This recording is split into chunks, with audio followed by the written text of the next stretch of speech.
তো লতি দেখো পরিষ্কার করে কেটে ধুয়ে নিয়ে এসেছি। তো জলটা গরম হয়েছে, একটু ভাপিয়ে নেব, একটু লতিটা ভাপবে, 10-20 মিনিট ভাপানো হবে। তো আমি একটু ঢেকে দেওয়া হলো। তো 10-20 মিনিট হয়ে গেছে, খুব সুন্দর ভাপানো হয়ে গেছে। এরপর আমি একটু জল ঝরাবো।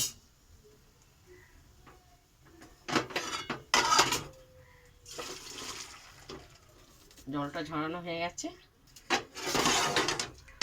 কড়াইটায় তেল দেবো, পরিমাণে তেল দেওয়া হলো। তো দেখো চিংড়ি মাছ খুব সুন্দর করে কেটে নিয়ে এসেছি। তো আমি চিংড়ি মাছ, বড় বড় চিংড়ি মাছ আমি ছোট ছোট পিস করেছি, এই দেখো। তো একটা চিংড়ি মাছ তোমাদেরকে আমি, এই যে একটা বড়, একটা তোমাদের কেটে আমি দেখাচ্ছি। এভাবে আমি ছোট করেছি। করার পর আমি এই সিদ্ধারা যতগুলো একটা নোংরা ভাব থাকে সেটাকে আমি টেনে বের করে ফেলে দিয়েছি। ঠিক আছে, এভাবে আমি ছোট ছোট সব করেছি। তেলটা আমার গরম হয়ে গেছে, দেবো কালো জিরে ফোড়ন।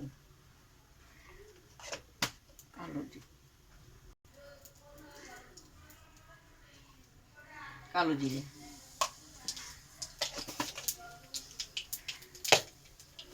দেবো, চিংড়ি মাছ,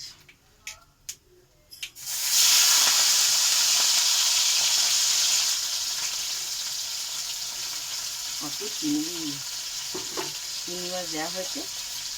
চিংড়ি মাছটা একটু লাল লাল করে ভাজা হবে। তো চিংড়ির সঙ্গে স্বাদ মতন হলুদ, 2 চামচ হলুদ হবে। তো স্বাদ মতন নুন। তো কাশ্মীর লঙ্কা কালার, কাশ্মীর লঙ্কা। তো জিরে, ধনে, আদা, কাঁচা লঙ্কা পেস্ট করা আগে থেকে তৈরি করা ছিল। দিয়ে ভালো করে একটু নেড়ে চেড়ে কষিয়ে নিতে হবে। তো 1 চামচ চিনি, সুস্বাদের জন্য খুব সুন্দর স্বাদ হবে। চিনিটা দেওয়া হলে দিয়ে ভালো করে নেড়ে চেড়ে নিলাম। এবার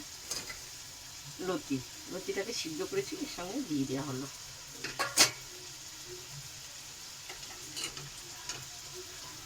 দিয়ে ভালো করে নাড়বো। চিংড়ি লতি সবাই ভালোবাসে, তাই না? অপূর্ব। এইভাবে কারা কারা রান্না করো, বা একটু সামান্য একটু পরিমাণে একটু জল দেওয়া হলো।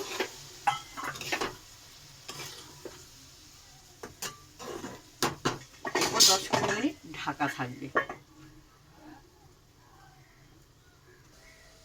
তো 10-20 মিনিট হয়ে গেল। আরে না, চিংড়ি লতির তরকারি কি সুন্দর হয়েছে, বলবার মতন না। তো আমার চিংড়ি লতির তরকারিটা পুরো রেডি, রান্না খেয়ে দেখবো, খুব সুন্দর হয়েছে। বাহ, হেবি সুন্দর, হেবি। তার গরম তো খাওয়া যাবে না, তা আমি একটু খেয়ে দেখি লতিটা। অপূর্ব অপূর্ব চিংড়ি মাছ, বলবার মতন না। তা প্রথম থেকে লাস্ট তোমাদেরকে চিংড়ি লতি রান্নাটা দেখালাম।